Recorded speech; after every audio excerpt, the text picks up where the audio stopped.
Hello, everyone. We're now live at TEDx Beacon Street, and sitting next to me is the filmmaker Naomi McDougall Jones. Naomi, welcome and thank you for being Thanks here. for having me. You just got off the stage, gave a fantastic talk. Do you mind telling us a little bit about what's the talk and what do you do?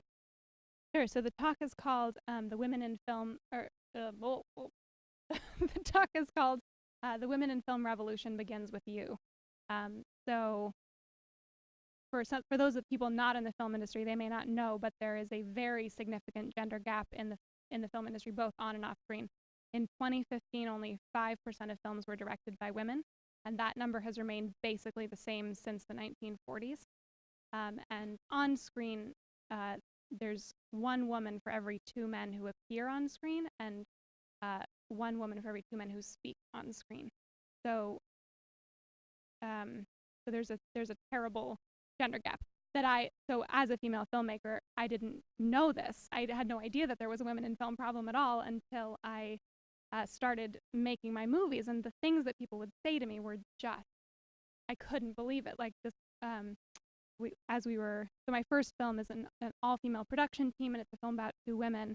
And as we were trying to get it made, this male producer goes one day, "Well, girls, you know that you are going to have to get a male producer on board at some point, just so that people will trust you with their money."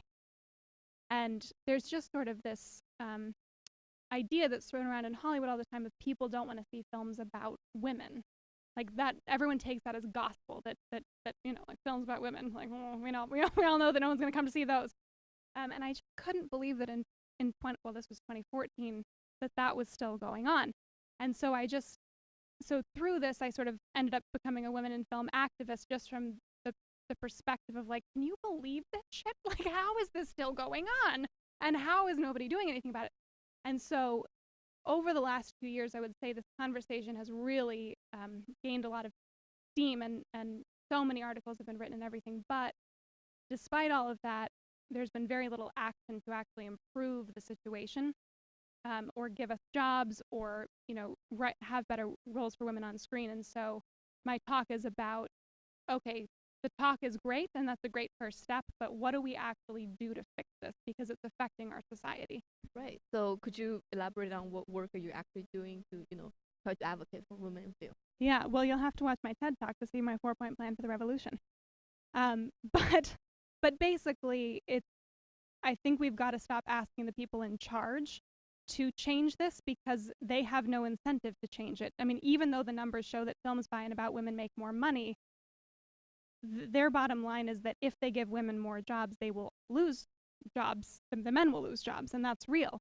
And so they don't want the status quo to change. So I think us yelling at them and saying, "Hey, this is bad morality," or this isn't fair," or "this is bad for society," is not really a winning argument. Even it's better business to have the women. It's not a winning argument because they don't want it to change. And so the thrust of my speech is saying basically, like, we women and you audience, I mean, we female filmmakers and you audiences who actually do want to see our films, we need to rise up and actually make and force Hollywood to change and or go around them, because so it's a bottom up, ground up. Yeah, it's a revolution. That entrenched systems don't change because you ask the people in charge, right? They change because all of the really unhappy people who don't have what they want rise up and make that change happen. Absolutely. So at which point do you make that realization that I have to do something instead of asking for people from the top? I would say it was actually within the last year or so. I mean, I've always felt that way in my own career. Like, I've never, whenever I've hit obstacles because I was a woman, I've sort of like figured out a way around the system to be able to do it anyway, whether that was crowdfunding for my first film or but I think in from a global perspective, it's been within the last year, because at first, I was just participating in the writing of articles and the giving of speeches and the doing of panels and the doing of conferences, and it just sort of hit this point with me a couple years in where I was like, this is great, but nothing's changing. I think Fox and Paramount recently released their slate, which means all of the films that they're about to release. And of the 47 films that those two studios are going to release between now and 2018, not a single one will be directed by a woman. That is indeed shocking. Yeah. And this is like after we've spent at least 2 years having this media frenzy around this problem. And I think something in me just broke, and I was like, okay, so then we have to make this happen. It's not enough to just write articles. We have to actually come up with a plan of what are we actually going to do about this, because they are not going to do it for us. Absolutely. And if you were to backtrack a little bit of your upbringing, has this idea of women being we have to play an equal part always important for you? Yeah, I was raised by a raging feminist. So, I mean, it was less that I was raised to believe that women had to play an equal part, and more that I was just raised with the baseline assumption that I would never be prevented from doing anything in my life because I was a woman. Like, I think I grew up with the understanding of, like, great, we solved that. You're like, we're all just people, like, whoever's the smartest will get the job, whoever's. And so it wasn't until I got into the world and realized that the world doesn't actually function like that. And I think that was such a shock to me, because that's not how I grew up thinking. That I think when I had that realization, I developed this sense of moral outrage about, like, how can we still be dealing with this? Like, what year are we in? Yeah, absolutely. And you gave us really interesting insight because as audience of the movies, consumers movies, we see female, actors on screen, and we don't really realize what goes behind. And you're someone who's in the industry, knows how gender plays in movie industry. What kind of challenges are there lying? Well, so women graduate from film schools at the same rate that men do, so 50%. And by the time we get to the studio system, they're only directing 5% of films. So there must be something. Right. So either you have to accept that women are actually 5% as talented as men, or you have to accept that there's a pretty serious systemic problem preventing us from getting from schools to the studios. In terms of, like, what's happening, I think for the most part it's actually very casual sexism, right? It's the trust gap, which you see across industries, of people just not trusting women, not taking risks on women in the same degree that they're willing to take risks on men.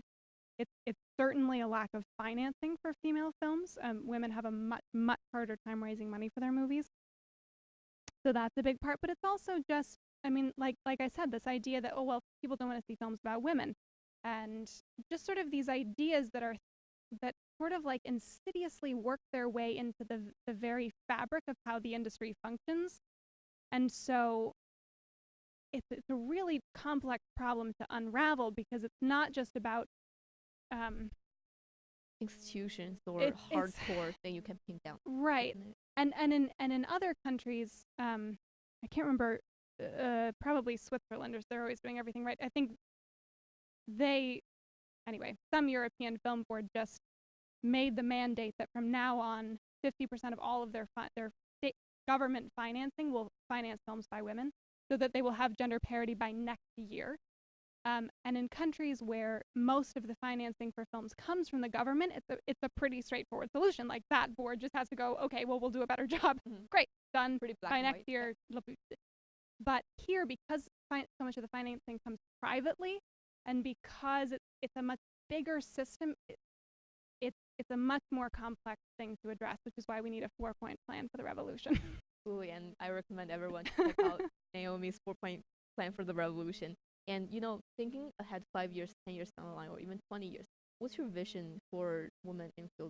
Is it perfect gender equality?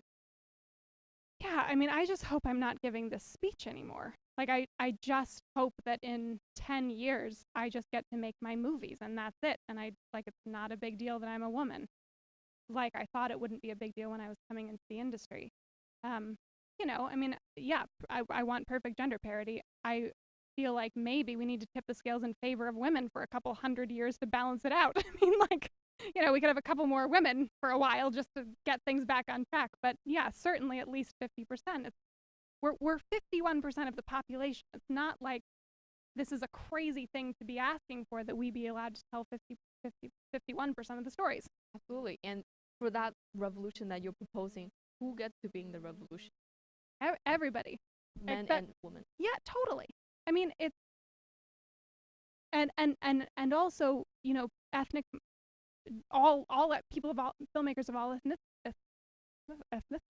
ethnicities, because this is certainly not just a problem for women. I mean, basically, if you're not a white, straight, able-bodied man, your story has been chronically left out of cinema.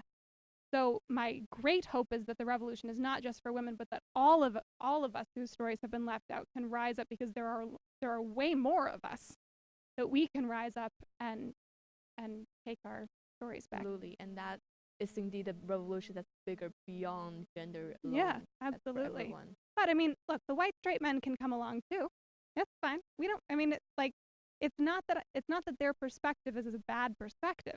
It's just that, we all need to be allowed seats at the table, and audiences deserve to see more than just one story. Stories affect us so profoundly as humans.